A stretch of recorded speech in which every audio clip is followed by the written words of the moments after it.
So you've captured a mist. I've also heard about the flashes of light. Do you capture that very often?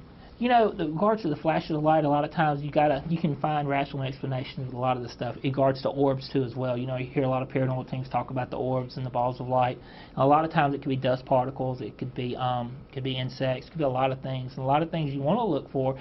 If you actually do see an orb, a lot of times you can trace it with a camera or a video camera. And a lot of times it could manifest into something. But you know, one of the things I tell everybody is, when you're working a private case and somebody captures something on a photo, you can give them a rational explanation, but you say, you know what, if you believe this is something else, you know, I'm not going to tell you differently. I can give you my opinion, but you believe what you believe.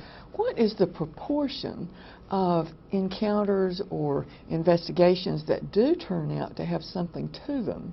And what's the other percentage that is just a rational explanation? Wow, you know, a lot of times, anytime there's some truth in a little bit of everything. When it comes to a lot of the private home cases and stuff, normally it's some truth to it somewhere. You know, whether it's some type of oppression, some type of negative energy. You know, it always comes back to energy. You know, sometimes you have a couple, somebody arguing, fuss and fight, and you come into that room and you feel that heaviness. You know, in my theories and some of my belief system, earthbound spirits goes where the vibrations are. And a lot of times when you have anybody that's dealing with any type of oppression, alcoholism, any type of problems, they feed off that vibration. And another one of my theories out there that I'm a firm believer in, you know, earthbound spirits can be found anywhere. Hospitals, doctors' offices, airports, anywhere you got the fear vibration. On bars where you got the drinking and stuff, they go off that and they feed off that because they need that life force on those vibrations, and that's what's happening. And there's a lot of theories out there why paranormal activity is growing and why you want more and more earthbound spirits. What do you normally find in churches? Well, you know, we actually investigated a church one time, and it was a cool case. The church was built in the 1830s, and they actually have the slave galleries, everything come up, and they actually kept it as authentic as possible. But the back part of the church was added on in the 20s. And the pastor and his secretary kept hearing doors open and close. Somebody walked by. The audio stuff upstairs in the balcony kept getting unplugged, and we went and investigated it. And it was actually, we did have caught some pretty interesting evidence, and actually did come in contact with a male presence there. And after we said, you know, there's got to be something more to it, and come to find out there was some internal problems with the church, and the guy they found out what it was actually an old deacon there that actually took part of getting that back edge of the church built on. Part of the history. Yes, ma'am. Do you normally investigate at night or in the daytime? You know, a lot of times we do the investigations at night, but it really doesn't matter. A lot of times it depends on when the activity's seen. A lot of the people are having experiences during the daytime. That's when we try to go in to do the investigation. And to thoroughly investigate somewhere, you know, you watch Ghost Hunters, a lot of the TV shows, and they come in that night. But to truly research a place, you've got to try to come more than one time and try it in the daytime, try it at night, try it during thunderstorms, try it during full moons, and try every aspect that you can to really see when you can have different activities and what type of evidence you can capture.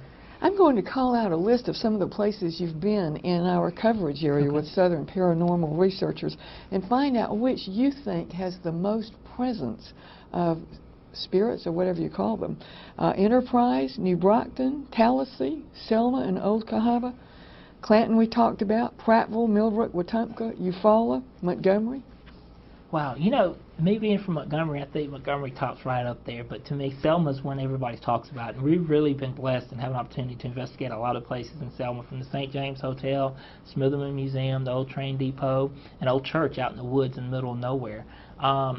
We've investigated tons of places, several private homes, and Selma's one of those cities and stuff where history kind of lives within, and a lot of people kind of hold that energy there, and Selma's one of the most active places around here, next to Montgomery. If a skeptical person asks you, how would you prove that this is paranormal, what would you say to them? Well, you know, I don't think I really owe it to them to prove it. I think there's too many people out there having experiences, and I think if someone don't believe in it and don't have any experiences, to keep it that way. You know, that's the best thing out there. I think more and more people are starting to have their experiences, starting to grow, and the only thing we can do is tell you what we can find and what we think in some of our belief systems.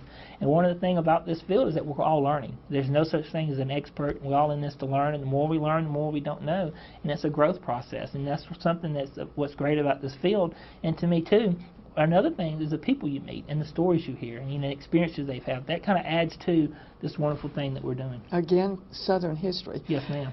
Last question. When you do an investigation, most often do you find negative energy or positive energy? You know, it just depends. You know, one of the big things that we do in a lot of the traveling is some of the private homes. And, you know, a lot of the reports, the dark cases are starting to grow. And some of the cases that are absolutely just kind of out there, a lot of those reports are starting to come more and more every day. And I'm definitely seeing a rise in a lot of the negative stuff. Does it scare you? Absolutely. I think just anybody in this field, you know, you have a belief system, and once you get started doing this and you really start having new experiences, your worldview and your spiritual view changes. And that's one of the things about this field, is everything about your beliefs. No matter where you start in this field, once you begin, your belief system is going to be changed because of some of the things you experience and what's really out there. As I'm started to do what I do in a lot of the work that I do energy-wise and receiving, it's been a process that I had when I was a kid and a teenager, and I kind of got away from it, but it never really went away. And it was a slow process building back up, and while you build it back up, it's just as important to learn to protect yourself. And we was in the old Jasper Center in Northport, Alabama, and we was doing an investigation. It's one of those places when you start walking down that road, you can feel the energy. And we started the investigation, and one of the things that I can't always feel and pick up on, it kind of freaks me out today, is the shadow figures. And there's different forms of shadows. I'm talking about the hardcore dark shadow man that's been reported so much. And the old Jasper Center is famous for them. We was in the third floor in the back part, and we start to move, and actually I saw the shadow move. And the first thing I assumed, it was somebody upstairs with us. That, you know, it's out in the middle of the place, somebody snuck in. And as we moved forward, I had James Kirkley was behind me with a camera. It wasn't anything there, and before I knew it, the shadow figure moved forward and it thumped me it knocked me down. It hit me on the head and knocked me backwards. It knocked me into James, and James pretty much caught me, and James fell back into David. And once I collected myself, I didn't have any barriers. I couldn't control my energy, and I was absolutely shot. And one of the things was, as I received, I couldn't have no process. I was kind of being overwhelmed with a lot of the energy and a lot of things that was there. Shawn? Yeah. Is there a breeze over here at all? These right here, what move? They're going to say, stop. Whoa, whoa, whoa! Oh. What? Y'all are not outside? Somebody's up here. Hey, somebody's up here with us. That's a hunter. I hear the bell ring. Oh, Take them stairs. hey, go in and stop. Let me call. Let's split it.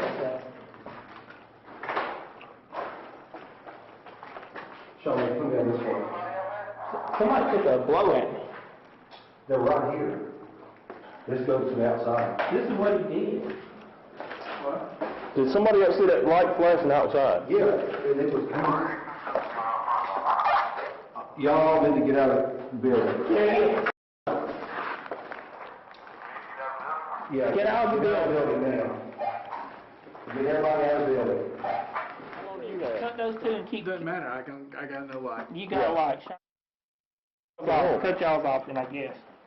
There he is. That's a person. Somebody. Radio. Cut you out. No, we're not. Surrounded. We're surrounded up here on the second floor. Get all them girls out of the front. Get a visual, and from Who that are point on, you? it looked like This it. ain't a game. Move. Who are you? He turned in and hit me. Yeah, he went like this. Yeah. And then he stopped, and then all of a sudden we saw the lights. So he went like this, and he took off running that way.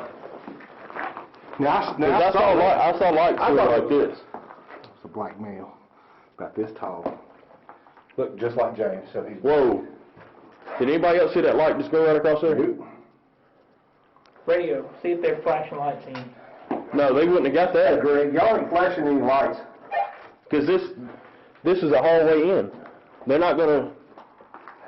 And to me, that was one of the first times that kind of made me stand up and really take a more serious approach to what we're doing.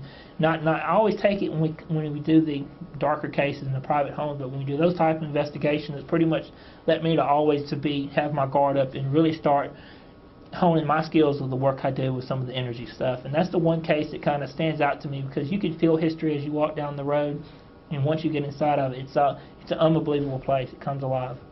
Do you have a website for people to find out more information? We do. You can check out southernparanormalresearchers.org or ShawnSellers.com. All right. Thanks for being our Thank you guest very much. today. Shawn Sellers, by profession, is an insurance adjuster, and he is founder of Southern Paranormal Researchers.